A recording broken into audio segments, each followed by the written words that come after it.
Sex is a very common topic in the Bible. There are stories where it's a good thing, stories where it's a bad thing, and some stories, like this one, where it's not super clear. This story focuses on Judah, the fourth son of Jacob. Jacob gets renamed to Israel, and the descendants of his 12 sons become the 12 tribes of Israel. Judah will go on to become the biggest tribe in Israel, eventually splitting from Israel, becoming its own kingdom. But at this time, at the beginning of his lineage, he has 3 sons. Judah married his oldest son to a girl named Tamar. But was not a good guy, and God saw that he was wicked, so he killed him. Now at this point in time and in this culture, it's a big problem if you can't continue your line. And died before he had a son with Tamar. So the responsibility to give Tamar a son in the name of so that he can continue his lineage falls to his next oldest brother. So in this culture, it was Onan's duty to marry Tamar and to have a son with her who would bear the lineage of But for some reason, whether Onan was selfish or didn't like his brother, he didn't want to create a son who would bear the name of his older brother.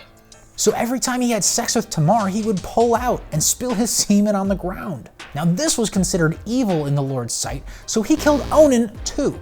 Now it's Judah's duty to give his next son to Tamar so that they can have offspring in the name of and Onan.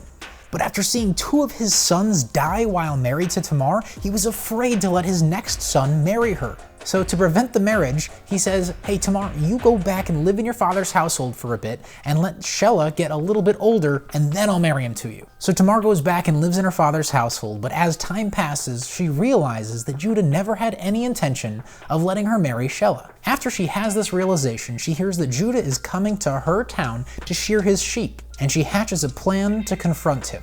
What's that plan? She dresses up as a prostitute and waits by the city gates. Now, a temple prostitute in this culture would wear a veil over their face so that you couldn't tell who it was. These girls still had to walk and live in this culture. So you would pay a temple prostitute to sleep with them, but you would never know who she actually is. Now Judah, whose wife has died at this point, he's probably semi-lonely, sees this woman, assumes she's a temple prostitute because she's dressed as such, and asks to sleep with her. When she asks, "What will you pay with?" he says, "I'll send a goat from my flock as payment." And she says, "How will I know that you'll pay me?" So he says, "Here, I'll give you my staff and my seal, things that can only possibly belong to me, and you can hang on to those until I send somebody with the goat." And so they sleep together. Daughter-in-law and father-in-law sleeping together. He thinks he's sleeping with a prostitute. She knows exactly what's going on. When Judah gets back, he sends somebody with the young goat for the prostitute, but of course he doesn't find a prostitute there, and he asks around, "Hey, where's the prostitute that's usually by this gate?" And they say, "There's no prostitute that sits by that gate." So Judah shrugs it off and says, "Well, I guess that's that. I guess I just got free sex." Ugh. But 3 months later, when Judah finds out that Tamar got pregnant, he is furious. Tamar was pledged to be wed to his son, and she went out and got pregnant by somebody else?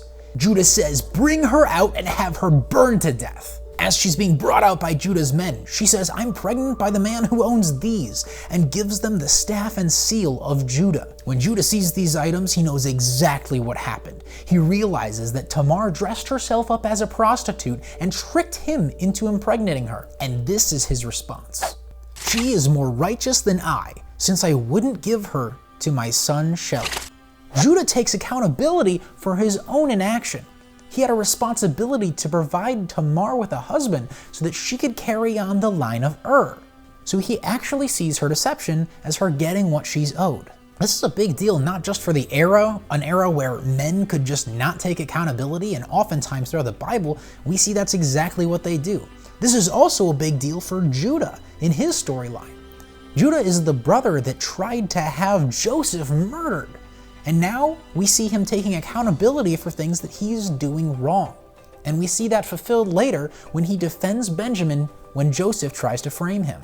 When the time came for Tamar to give birth, she had twins. The first one stuck his hand out of the womb, and the midwives tied a scarlet thread around his wrist to keep track of which one was born first.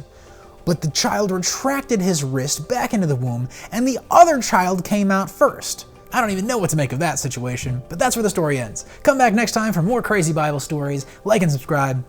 Bye-bye.